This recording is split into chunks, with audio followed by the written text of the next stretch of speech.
50 August is a memorable day because on this day, 50 August 1945, Japan surrendered to Allied forces, which is also known as VJ Day, the victory over Japan. Finally, World War II was ended and peace came to the world. But it brings the question that what happened to Japanese occupied lands after the Japanese surrender? For Korean case, after the decades of brutal colonial oppressions by Japan, Korea finally achieved its freedom. But ironically, after when they heard surrender speech by Emperor Hirohito, there was no celebration. 深刻世界の体制と帝国の現状とに鑑み、非常の措置をもって自局を収集せんと欲し、ここに終了なる汝臣民に次ぐ秦は帝国政府をして米英四蘇四国に対しその共同宣言を受諾する旨通告せしめたり。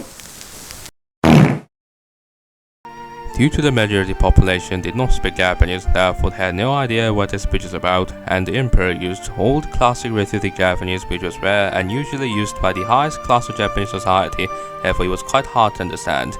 Even the speech is about surrender, but it didn't stipulate the word of surrender. Due to all this, even Koreans who spoke Japanese did not fully understand. It took few days to fully acknowledge the liberation. Even this iconic Liberation Day photo was taken one day after the surrender speech. And shortly after the Japanese withdrawal, the US and Soviet Union came and divided Korea into North and South with separate government in 1948. For Chinese case, shortly after the Japanese surrender, they resumed their civil war and eventually, in 1949, Chinese Communist Party emerged as victorious and declared the People's Republic of China in 1949 in their mainland. The Republic of China retreated into Taipei of Taiwan. Manchuria, where were also known as Manchukuo, the Japanese puppet state until 1945, initially was formed to the Soviet Union with Southern Highland territory, which had lost during the Russo-Japanese War in 1905, although Manchuria was transferred to China later.